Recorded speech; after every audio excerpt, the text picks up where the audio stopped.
stade de Daegu.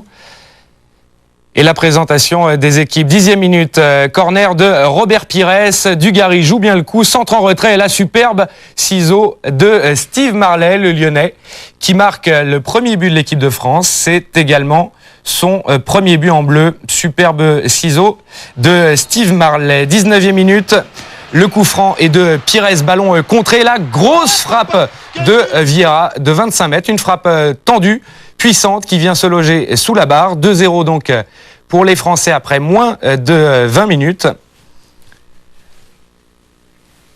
Et quasiment dans la foulée, on comprend la joie de Vieira après ce superbe but. Dans la foulée, penalty pour les Français.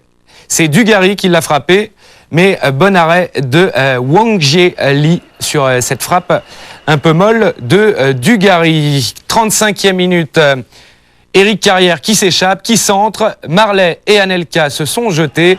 C'est un but qu'on pourrait attribuer aux deux Français, mais au ralenti, on voit que finalement Marlet détourne ce ballon sur le genou d'Anelka. 3-0 donc pour les Français. Et première passe décisive pour Éric Carrière, puisque c'était sa première sélection. C'est mis dans le sens. Vieira, Lizarazu, c'est bien fait. Pires. Tout de suite, attention de ne pas se mettre hors jeu. Voilà. Et voilà. Djorkaeff qui marque son 28e but en sélection nationale. Tout en finesse. Au départ de l'action, à l'arrivée, avec un relais de Robert Pires. Et beaucoup de lucidité devant le but de Lee, avec cette frappe enroulée du pied droit qui va heurter le poteau, intérieur du poteau et but. Donc le 4e pour l'équipe de France.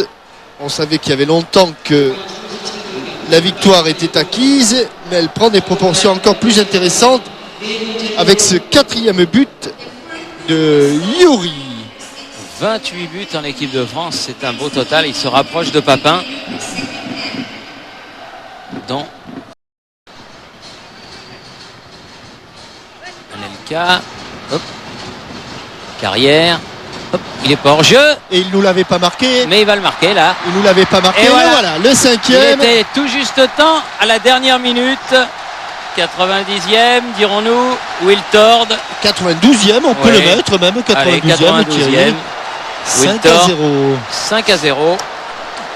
C'est étonnant qu'il n'ait pas marqué. Ben oui, mais il lui restait 8 minutes. Il a pris tout son temps.